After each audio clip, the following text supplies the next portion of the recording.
In less than 2 weeks, two of the Obama administration's top officials will arrive in Australia for talks.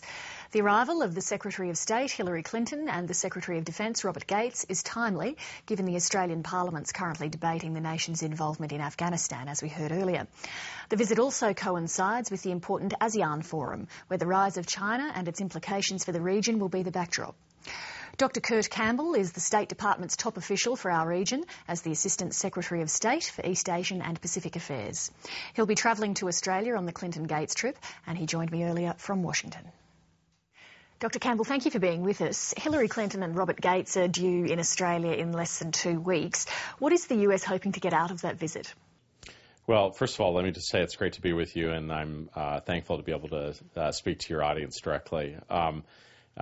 Secretary Clinton and Secretary Gates will be going to Australia for this year's AUSMAN. It's our regular meeting between our respective foreign and defense ministers on both sides, where we're able to sit down and work through what is really for us just an anchor relationship in Asia, our relationship with Australia. This meeting is particularly important for obvious reasons. It'll be the first such session between our two sides. Actually, since the beginning of the Obama administration, the one that was previously scheduled, Secretary Clinton was on her way down during the tragic earthquake in Haiti and was forced to come back. So she's been looking forward to this. We talk to her about it all the time. This particular session will be held in Melbourne. She's spent quite a bit of time in Australia, but she's never been to Melbourne, so she's looking forward very much for a little downtime. She's going to spend time with her counterpart, Foreign Minister Rudd, who she's really gotten to know well over the course of the last several months, and obviously very much looking forward to meeting the Prime Minister and talking with her colleagues down there. So we really are looking to reaffirm the relationship in the most positive ways. We're working on so many things, both at a bilateral basis, strategically in Afghanistan, and on critical transnational issues like climate change. So we've got an enormous agenda, and frankly, just looking to reaffirm the importance of our relationship going forward. There's currently a debate in the Australian Parliament about the nation's involvement in Afghanistan. President Obama wants to start force reductions in Afghanistan in the middle of next year. Does that mean Australian troops will also be able to begin a drawdown at that time? You know, to be perfectly honest, I will simply say at a strategic level, we are extraordinarily grateful for the support of Australia in our common pursuits in Afghanistan. The specifics of withdrawals, timing, numbers, that's really at a level above my pay grade, as we say in the United States. And at the same time, I don't think at this particular juncture we want to send a message that we're not closely tied together on the importance of the period ahead. So I think I would simply say that one of the things that Secretary Gates and Secretary Clinton will be carrying with them is a message from the President and indeed from the American people of the gratitude, respect, and admiration of the role that Australia has played in Afghanistan to date. An opinion poll in the Sydney Morning Herald this week had almost 50% of Australians saying that Australia should no longer be involved in Afghanistan. The Prime Minister has nominated the US alliance as one of the key reasons that we are involved. What would you say on behalf of the administration to the Australians who oppose it? Well, look, first of all, there is a gratitude on the part of the United States, but it's not just the United States. There are many other nations involved in Afghanistan. NATO, Japan, many other countries in Asia are deeply engaged, Korea, in an attempt to build a more stable society there and to deny al-Qaeda a beachhead from which to launch attacks of the kind that we saw on 9/11. I think we're trying to be very careful in how we undertake this overall mission, very reasonable. There isn't a lot of language that doesn't reflect the fact that we know very clearly how difficult this is. I'd simply like to say that we appreciate having the Australians with us in a fight. We think that this is a mission that is important and vital, not just for the United States, but for many states, including Australia, overall. And so we do think it's important, and the role that Australia plays in the global community is significant, and people look to Australia in terms of making judgments about the way forward in the world. If we can turn now to the region as the ASEAN summit begins later this week, President Obama has talked about the need for greater engagement with Asia. Why? Well, look, there's no secret. The drama and storyline of the 21st century is going to be written in the Asian-Pacific region. There's just no doubt about that. If you look at every indicator in terms of trade, economics, and politics, the rise of China, greater significance of India, the continuing role of Japan, our role, Australia's, it's unbelievably significant period. We are living on the sort of the tectonic shift period in history. And there needs to be a deep, profound recognition of the Asian century, the Pacific century, and that we're trying to rise to meet that challenge in a variety of ways, strengthening our bilateral security partnerships and alliances, of which Australia is critical, working in a variety of institutions, what we call architecture. Next week, Secretary Clinton represents the United States at the East Asia Summit.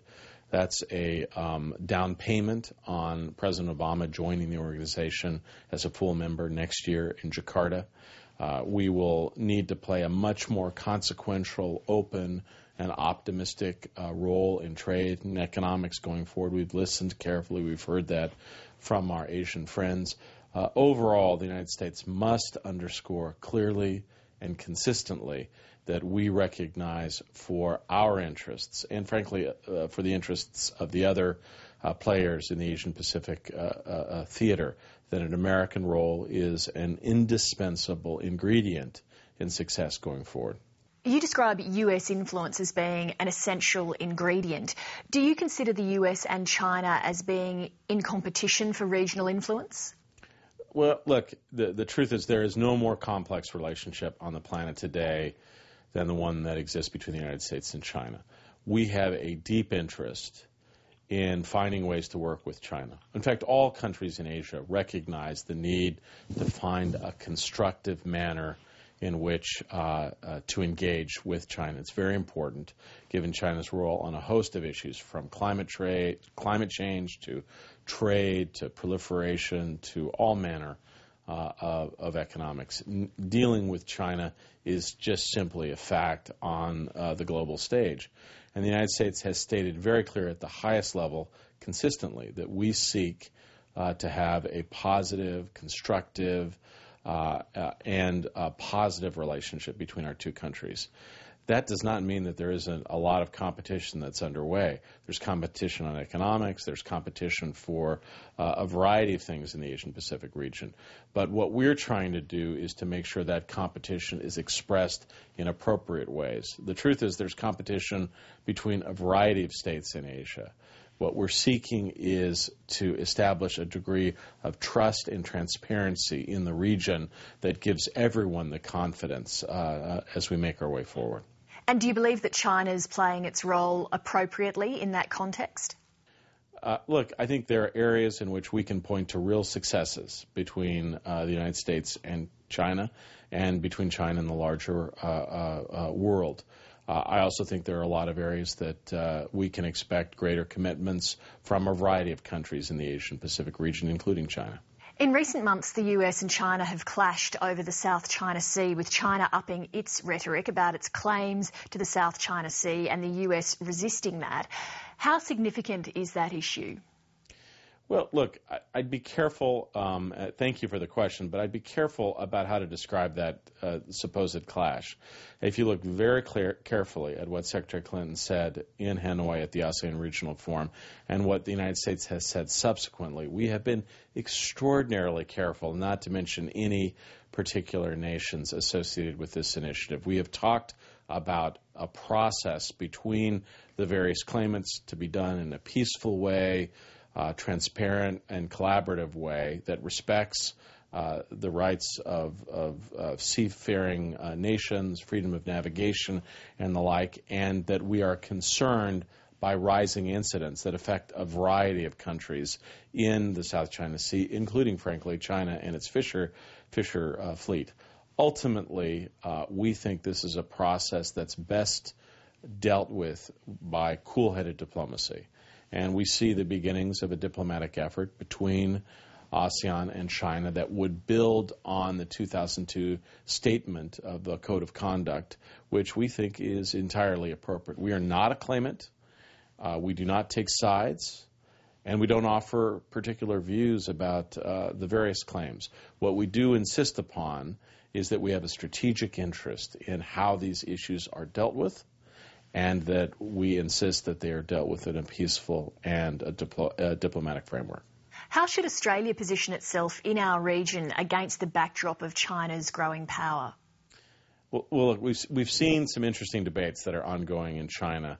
Should Australia simply rely on a relationship with the United States, or should it diversify and scrap that relationship and think about a relationship solely with China?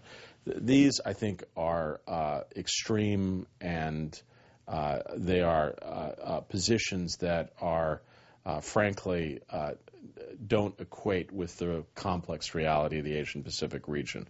What I think is appropriate for Australia is to continue to build its strong, critical partnerships with a variety of states, including the United States, Japan, India, Indonesia, other countries in Southeast Asia, to make sure that Australia is anchored in strong forum like APEC, like the East Asia Summit, like the G20. That's exactly what Australia has done. And also to seek to have a full and vibrant relationship between Australia and China.